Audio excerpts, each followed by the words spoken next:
Hi, I'm Hillary Thompson. I'm from Cutting Edge Plants, and I'm also a member of the Hydrangeas Society.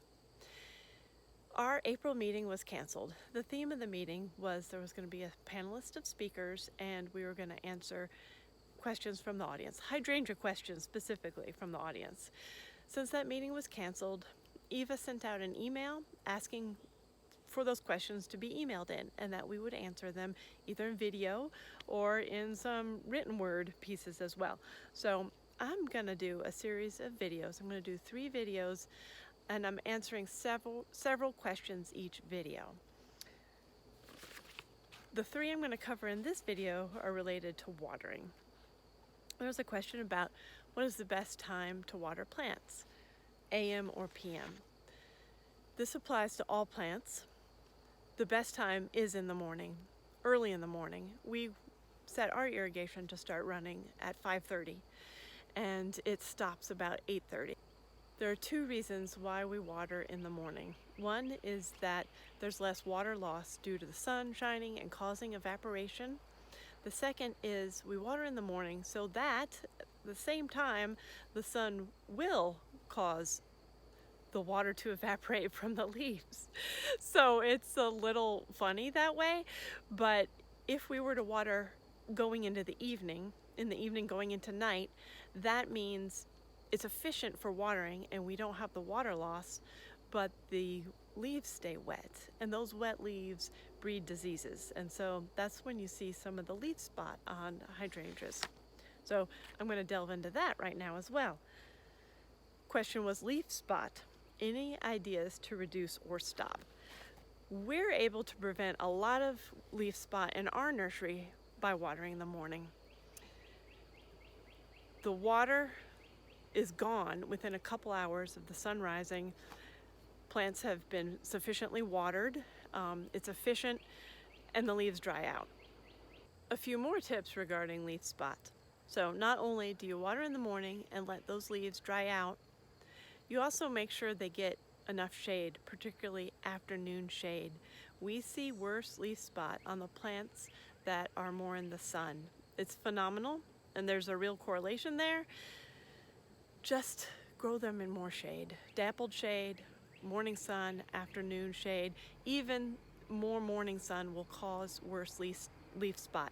But if you're not going to be moving your plants from morning sun, you can change your irrigation habits and start irrigating the ground. Don't use an overhead sprinkler, pop-up sprinklers, anything like that. Use drip tape, use soaker hoses.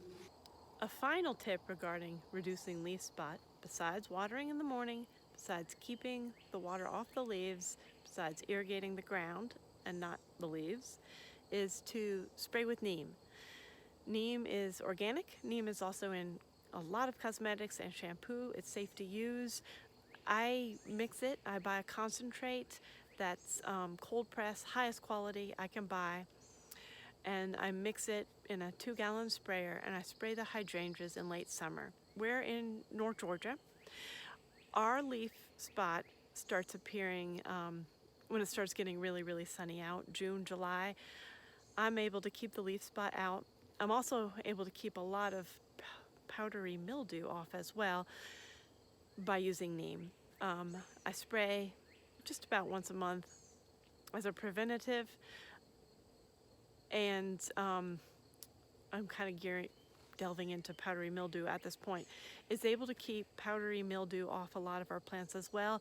There are some cultivars that they just get it. They get powdery mildew, or they're more prone to leaf spot. You can do these tricks and they'll help a lot, but you'll still see some. It may be reduced to 10 or 20%, but it is really, really hard to avoid in a hydrangea. I don't mind it so much. I don't like the powdery mildew later in the year.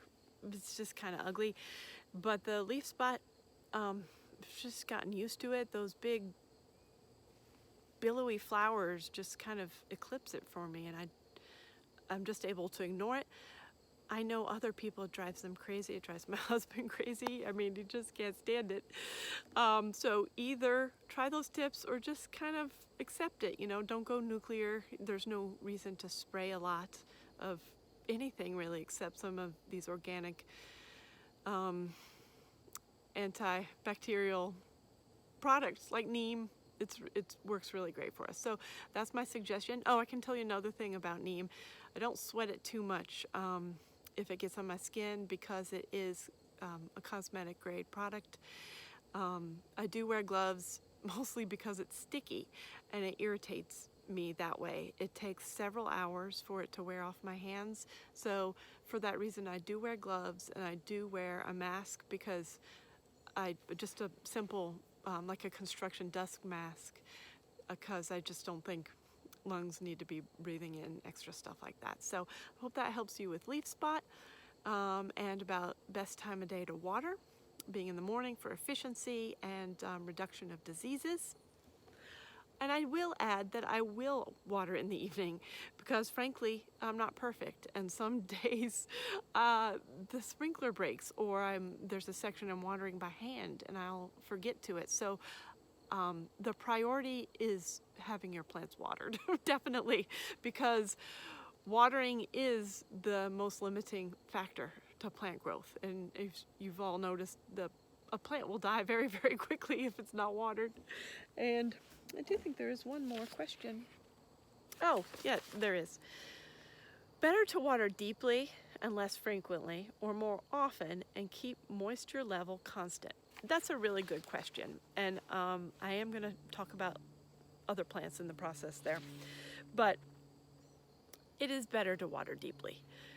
Watering deeply is known to pull roots down deeper. Thorough deep water for every plant, from your lawn to your beloved hydrangeas to your vegetable garden.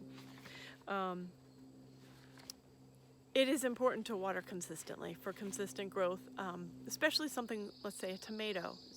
There's been research done that consistent water is important for calcium uptake in the tomato, so we get good tomato fruit.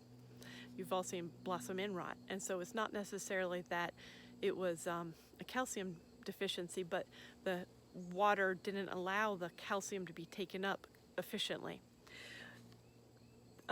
Hydrangeas, you've all seen them wilting. That's due to a different issue. They might have enough water. So you might be watering consistently and plenty. They're just going to do that. They have faulty stomata. The stomata stay open under drought stress. And drought stress happens very, very, very quickly for a hydrangea. It's like you look at someone and they blush. The sun hits a hydrangea in high summer when it's super hot out, and they will, and they recover within minutes of the sun not beating down on the leaves anymore. So I just wanted to clarify that sometimes you might be seeing the wilting and you think you're not watering consistently, and you are. It's part of the drama of our diva hydrangeas. And that's something you just have to live with too, with the hydrangea macrophyllus. In general, touch the ground. That's what I do. I don't just rely on an irrigation schedule, but for all my plants in the nursery, pick up a pot to check a section. I feel the weight of the pot, put my hands in it, not just on the surface, but dig down. And if the pot's moist, we're good. The top might be dry. Same in the garden. If the top of the soil is dry, you can't just rely on that. Get your hands dirty, dig down in there so that you can feel the soil, and you'll learn to tell very quickly, just a couple weeks observation, whether the soil is really dry or whether you're doing a great job of providing consistent moisture. So you don't need a sopping wet hydrangea. You just need the ground to be moist. And I'm gonna show some still pictures here now because I can't figure out how to turn the camera around and have this selfie stick at the same time. But we'll cut to a picture of some drip tape we're starting to install. It's called T-tape. You can also use the traditional soaker hose, and we also have some of these tree diapers. I'm sorry, I smirk a little bit every time I say that name. It's silly, but they're working really, really great for us on all our shrubs, providing consistent moisture through that first year of establishment. So I'm going to cut to some of those things I just talked about. Thanks for listening.